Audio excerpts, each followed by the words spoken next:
Hi, my name is Robert Mansour, and appreciate you stopping by. I'm a personal injury lawyer in the Los Angeles area, and one of the issues that kind of comes up after some accident cases that I handle is the issue of lost earnings.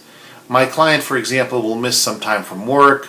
Perhaps they are self-employed, perhaps they work for somebody else.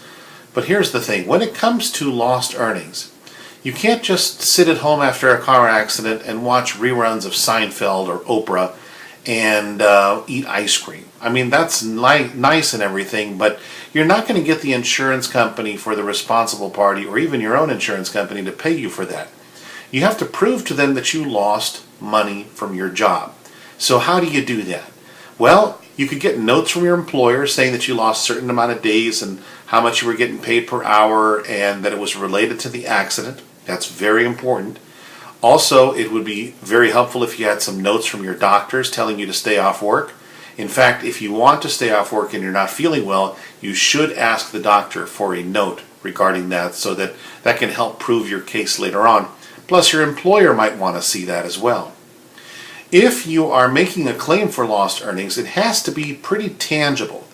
You cannot just speculate about your lost earnings. You can't say, well, I think I lost about $1,000. I think I lost maybe $2,000.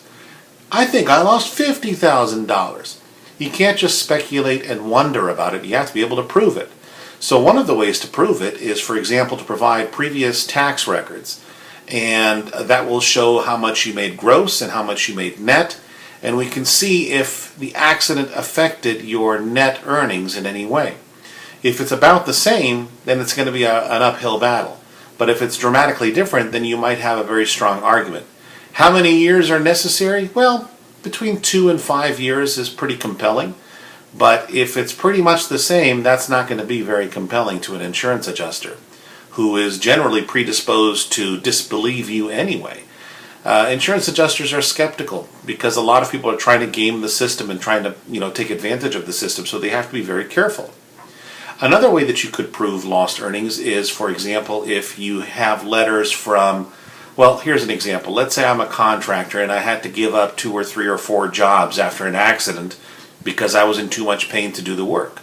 Well, it would be nice if I got letters from the people who were going to hire me but decided not to because of my accident.